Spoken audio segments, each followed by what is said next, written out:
সবকিছু তখন আমাকে সামলাতে হবে। কিন্তু মা, এখন তো বাড়িতে কেউ নেই না, কিভাবে জানতে পারবে সবাই? আমরা তাড়াতাড়ি ওখান থেকে খাবার খেয়ে বেরিয়ে পড়বো। কেউ কিছু জানতে পারবে না মা, এইসব সুযোগ কোথায় পাওয়া? মা প্লিজ, আর এমনিতেও আরে আমি তো কখনো যাইনি এমন জায়গায় খাবার খেতে। যেমন বাজে শ্বশুর বাড়িটা পেলাম, তেমনি বাজে ননদটাও পেলাম। জীবনটা যে কিভাবে কেটে গেল বুঝতেই পারলাম না। না নিজে ভালো করে বাঁচলাম, না নিজের কোনো শখ পূর্ণ করতে পারলাম।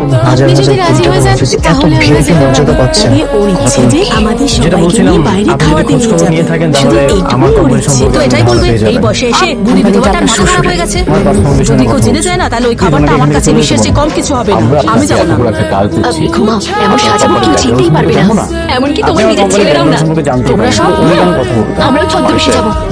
যে তুমি কতটা চালাক। টুকু বলো যে আজকে আমরা রেস্টুরেন্টে যাচ্ছি কিনা, আর যদি আজকে আমরা না যাই না, তাহলে আজ আমি বাবার বাড়ি চলে যাবো। চুপ, দেখেছো কতটা দুষ্টু এই মেয়েটা। চলুন না। মা প্লিজ রাজি হতে। সমস্ত না ভেবে কাজ দুর্গা করে। ওর একটা কথায় কোটি টাকার প্রজেক্ট চলে গেল।